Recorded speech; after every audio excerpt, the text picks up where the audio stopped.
Tokens क्या होते हैं। सो इस वीडियो में हम देखने वाले हैं कि टोकन्स क्या है और कैसे काम करता है ये लेक्सिकल एनालिसिस के अंदर। सो टोकन क्या होता है?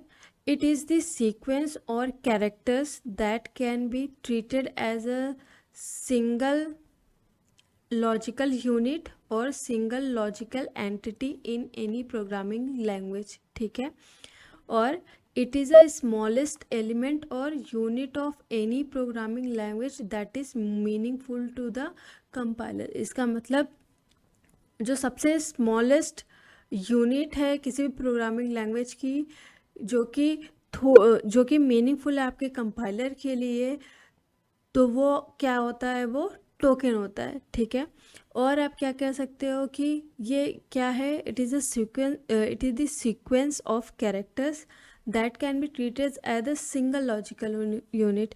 ये सीक्वेंस ऑफ कैरेक्टर जो कि आपके सिंगल लॉजिकल यूनिट को क्या करता है? एज अ डिफाइन होता है सिंगल लॉजिकल यूनिट किसी भी प्रोग्रामिंग लैंग्वेज के लिए, वो आपका क्या कहलाता है?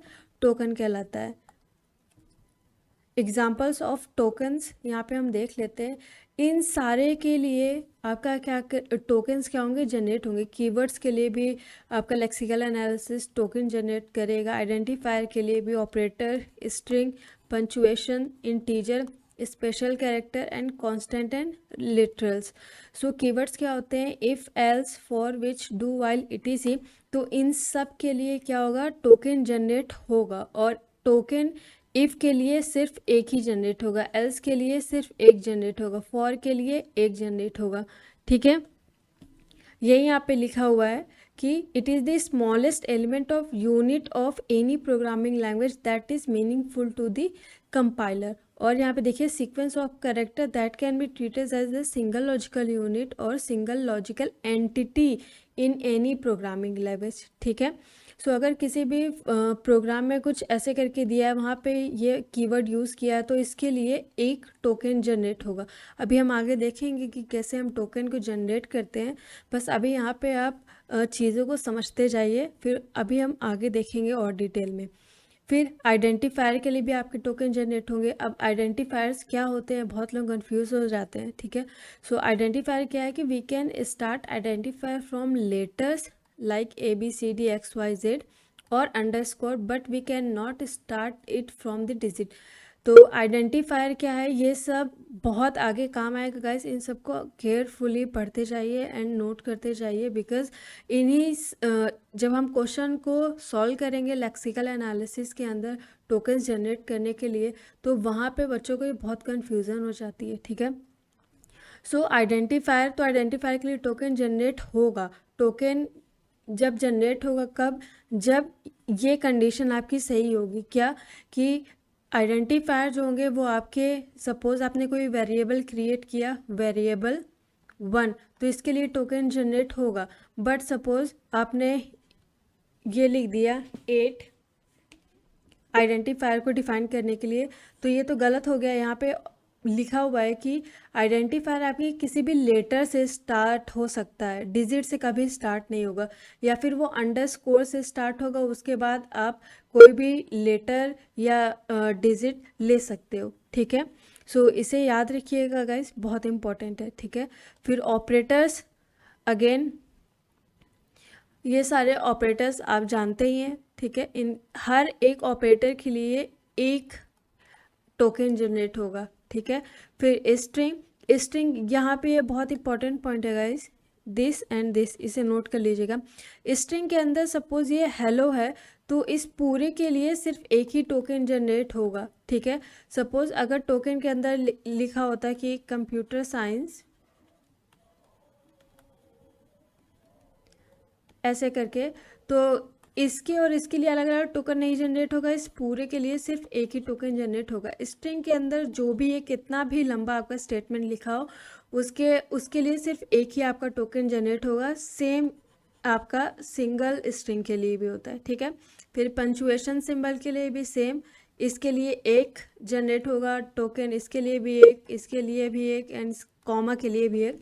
सो इस तरीके से टोकन्स जनरेट होंगे। सेम इंटीजर के लिए भी स्पेशल कैरेक्टर्स क्या होते हैं? कुछ इस टाइप के, एंड, डॉलर, है ना, वो आपके स्पेशल कैरेक्टर होते हैं। And constant and literals single tokens generate होंगे सबके लिए। सो आई होप यहाँ से आपको समझ में आ गया है कि टोकन्स क्या है एंड कैसे जनरेट होते हैं। क्वेश्चन को जब सॉल्व करेंगे तो वहाँ पे हम प्रॉपर तरीके से देखेंगे कि कैसे और अच्छे से टोकन्स को वेरीफाई किया जाता है लेक्सिकल एनालिसिस के अंदर। अब लेक्सिकल एनालिसिस टोकन कैसे जनरेट करेगा। सपोज आपको कीवर्ड दिया है, यहाँ पे आइडेंटिफायर दिया है, and lexical analysis tokens generate करने के लिए जो मैथमेटिकल मॉडल यूज़ करता है वो है आपका फाइनाइट ऑटोमेटा। सिंटैक्स एनालिसिस में हम लोग पीडीए यूज़ करते हैं। इन सब के बारे में हम टीओसी में बहुत डिटेल में पढ़ते हैं।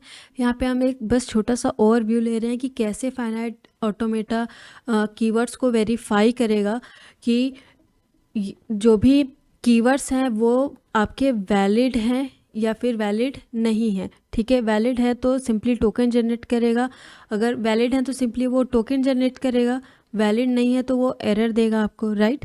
सो यहाँ पे देखिए इफ़, तो कीवर्ड तो इफ़, ठीक है, तो इसके लिए कैसे टोकन जनरेट होगा। यहाँ पे आपकी इनिशियल स्टेट होती है, ठीक है, यहाँ पे फिर हम आई को पास करेंगे, ठीक है, ये आपकी स्टेट 1 होगी। फिर हम एफ को पास करेंगे, फिर हम एक Q2 स्टेट पे पहुँचेंगे, तो ये आपकी क्या हो जाएगी फाइनल स्टेट, क्योंकि इफ़ पूरा का पूरा क्या हो गया है आपका वेरीफाई हो चुका है यहाँ पे फाइनाइट ऑटोमेटा की मदद से। सो हम फाइनल स्टेट पे पहुँच जाएंगे, ये आपकी फाइनल स्टेट कहलाती है। तो यानी ये वैलिड टोकन है, इसके लिए ये वैलिड कीवर्ड, इसके लिए आपका टोकन प्रोड्यूस हो जाएगा। सेम एल्स के लिए है, ये आपका इनिशियल स्टेट है, पहले हम ई को पास करेंगे, फिर Q1 स्टेट पे जाएंगे, फिर L को पास करेंगे, फिर Q2 स्टेट पे जाएंगे, फिर S को पास करेंगे, Q3 स्टेट पे जाएंगे, फिर E को पास करेंगे, तो हम एक चौथी स्टेट पे पहुंच जाएंगे जो कि आपकी होगी फाइनल स्टेट, क्योंकि हमने पूरा का पूरा एल्स को स्ट्रिंग जो आपका कीवर्ड उसको पास कर दिया और फाइनल स्टेज पे पहुंच गए हैं। सो ये भी आपका क्या है वैलिड कीवर्ड है, तो इसके लिए भी आपका टोकन जनरेट हो जाएगा, इसके लिए भी आपका टोकन जनरेट हो जाएगा। ठीक है, सेम एज आइडेंटिफायर के लिए, जैसे कि मैंने आपको अभी बताया था कि आइडेंटिफायर जो होता है वो उसकी कंडीशन होती है क्या कि वो किससे शुरू होगा, वो आपका शुरू होगा कोई भी लेटर से, A B C या XYZ, ठीक है, या फिर वो अंडरस्कोर से शुरू हो सकता है। ठीक है, वो कभी भी किसी भी लेटर से शुरू नहीं होता है। ठीक है, सो सपोज ये लेटर है, तो ये कंडीशन है इसकी आइडेंटिफायर की। ठीक है, तभी अगर ये दोनों कंडीशन जो है जब वैलिड होगी तभी वो टोकन जनरेट होगा, अदरवाइज फिर टोकन जनरेट नहीं होगा। तो लेटर और डिजिट यानी जो भी आपकी इनिशियल स्टेट होगी, अगर हम उसमें लेटर देंगे तभी हम फाइनल स्टेट पे पहुंचेंगे। तो सपोज़ ये Q1 स्टेट है, ये आपकी फाइनल स्टेट हो गई। ठीक है, अब यहाँ पे हम कोई भी कॉम्बिनेशन ले सकते हैं, A का, B का, C का, ठीक है, या फिर X या फिर Y या फिर Z, एंड इसके बाद हम कोई भी जो आपका लेटर है वो यूज़ कर सकते हैं। ठीक है, बट अगर डिजिट से शुरू होगा तो वो आइडेंटिफायर होगा, वो आइडेंटिफायर कभी नहीं होगा, तो वो किस में चला जाता है, आपका डेड स्टेट में चला जाता है। ये सब आपने पढ़ा होगा टीओसी में नहीं पढ़ा है तो कोई बात नहीं, जब हम टीओसी सब्जेक्ट को पढ़ेंगे तो वहाँ पे हम इसके बारे में डिटेल में पढ़ेंगे, तब आप वहाँ से कंपाइलर को कनेक्ट कर पाओगे। टीओसी और कंपाइलर बहुत सिमिलर सब्जेक्ट हैं, एक दूसरे से रिलेटेबल सब्जेक्ट हैं।